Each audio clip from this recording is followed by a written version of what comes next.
With a week to go before the incredibly important special primary election for Ohio's 11th congressional district, Democratic candidate Shontel Brown could be in a little bit of trouble.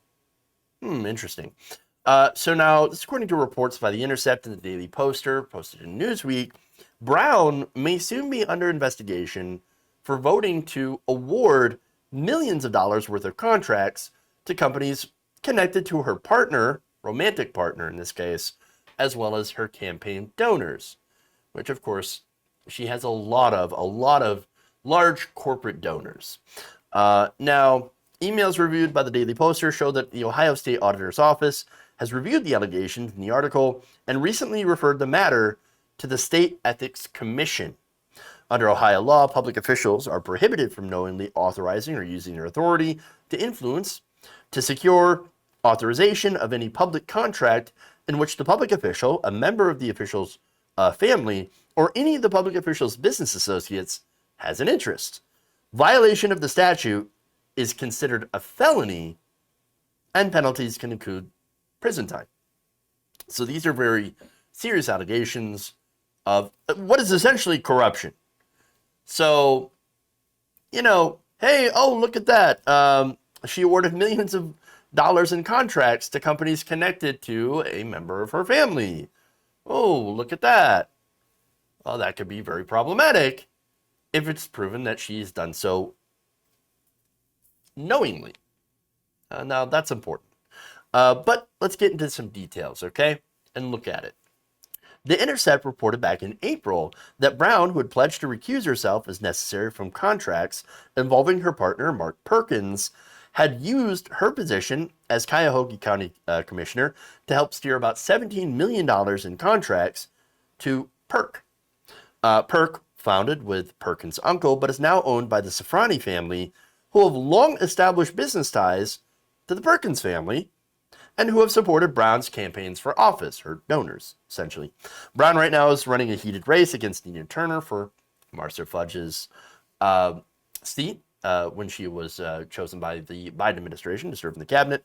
The Intercept noted that in February 2017, weeks after approval of one of those contracts for $7 million, Perk hosted a fundraiser for Brown's re-election campaign. So it's actually not related to the current race that she is running against Nina Turner, but nonetheless, these would be some serious ethics violations. According to emails provided to the Daily Poster, in April, the Intercept story was forwarded to the Ohio Attorney General's office. The following month, an official in the Attorney General's office noted in an email that she had discussed the matter with an attorney in the state auditor's office.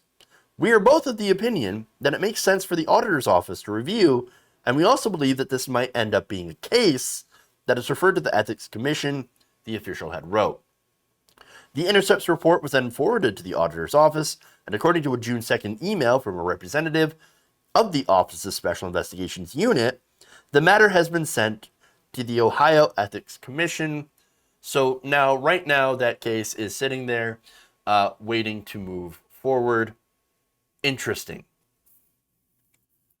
So now, that is, of course, the state's official public corruption watchdog, and it is sitting in review. The email noted the recommendation by the Special Audit Task Force was to refer this matter to the Ohio Ethics Commission for its review and consideration. The Auditor of State strives to make sure all matters are referred to the agency which has jurisdiction. For this reason, the Auditor of State is referring this matter to the above-mentioned agency.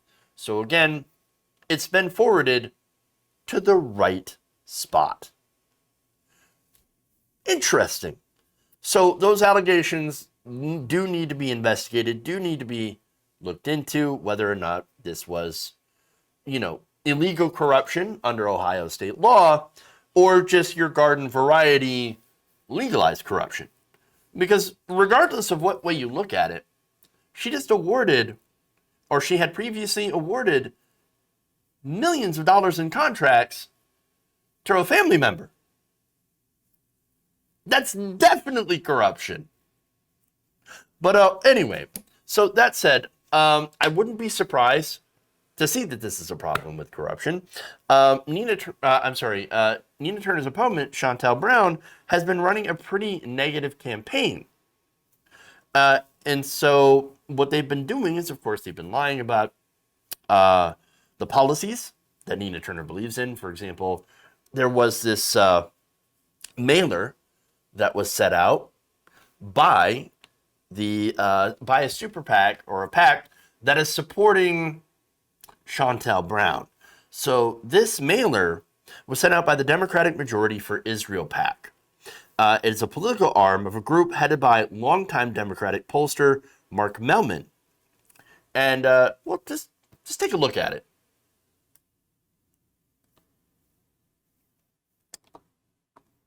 All right, so you can see.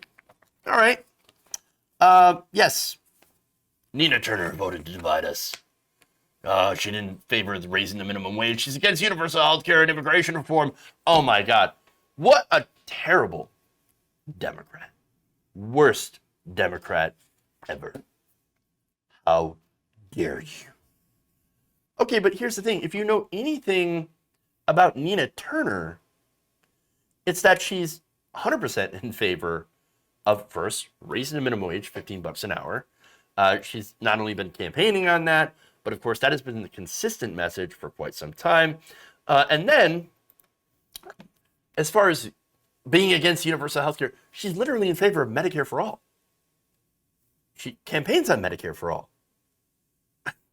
This is ridiculous. In fact, Washington Post reporter Dave Weigel weighed in on this and characterized this mailer as, quote, wildly dishonest. So, yeah. Look, and there's a reason, and I'll get into the Democratic Majority for Israel PAC, because we're not done with that. But basically, the fact that this has gone so incredibly negative is because Nina Turner is a threat to the establishment.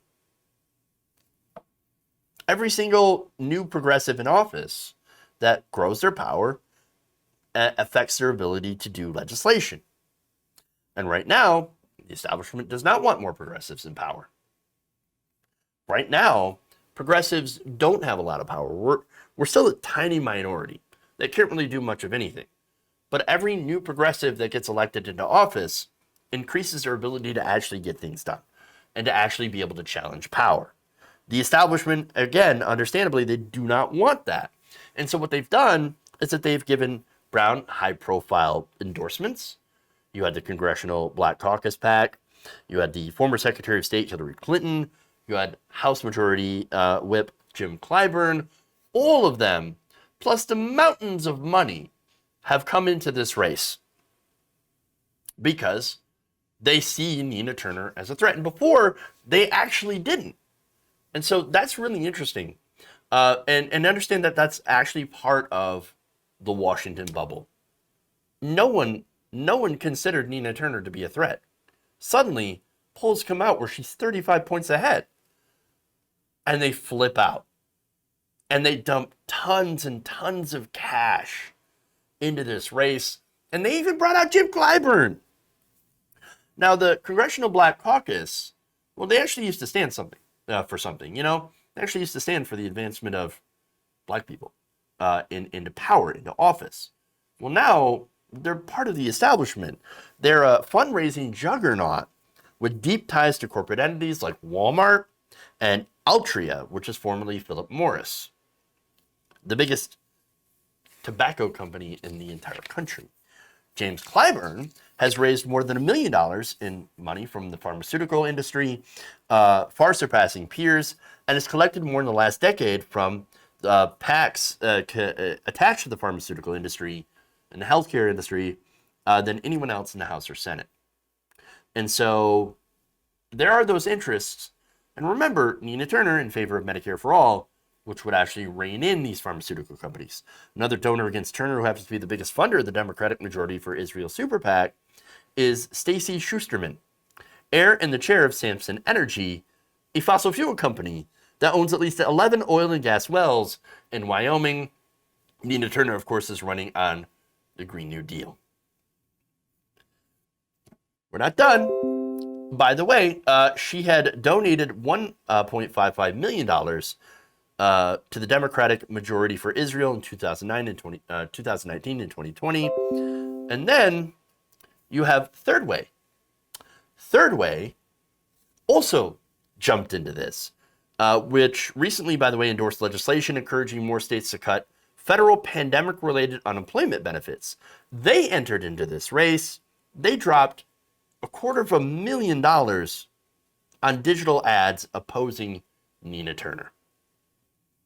Brown has also even received assistance from Trump ally Robert Kraft, the billionaire owner of the New England Patriots. They are all in. They are all in against Nina Turner and in favor of Shontel Brown. If it's not clear to you by now, no matter how you feel about Nina Turner, right? So there's people, there's libs that are like, oh my God, I'm so mad because she backed Bernie Sanders. And then there's people on the left that are like, Nina, sell out, Nina shill. She's not even in office. She hasn't been elected. What are you talking about? Understand that her opponent is by and large made for and to serve multinational corporations. Shontel Brown is not looking out for you. Shontel Brown, she's not even a centrist. Understand that she doesn't have, from what I can see, an ideology other than I want to win. She has signaled that to the donors, her campaign is for sale. And when she did, they came running.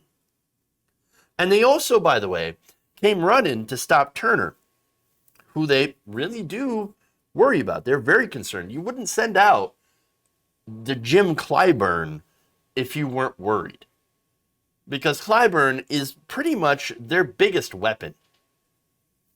And it took, again, and look, a lot of money was dropped into this race. And guess what? It's worked. Brown is catching up. And so it's more than important than ever to support Nina Turner. Donate, phone bank. If you're in Ohio, tell people to vote for Nina. Knock on doors, but only if you, of course, have masks and you're vaccinated, right? But do whatever you can. Because understand that this race has been 100% astroturfed by outside interests in favor of Shontel Brown. If you don't understand that that's what's happening, if you're in Ohio and you care about local electoral politics, then you should be angry at the flood of money and outside attention that has come in favor of Shontel Brown. Please vote for Nina Turner. Send Nina to Congress and build actual progressives, build them up in Congress so they can actually have enough power to do something. If you enjoyed this video, please give us a like and share with your friends. You can subscribe and help out the channel by becoming a patron. It's patreon.com/Jeff Waldorf, or you can become a channel member as well by hitting the join button below.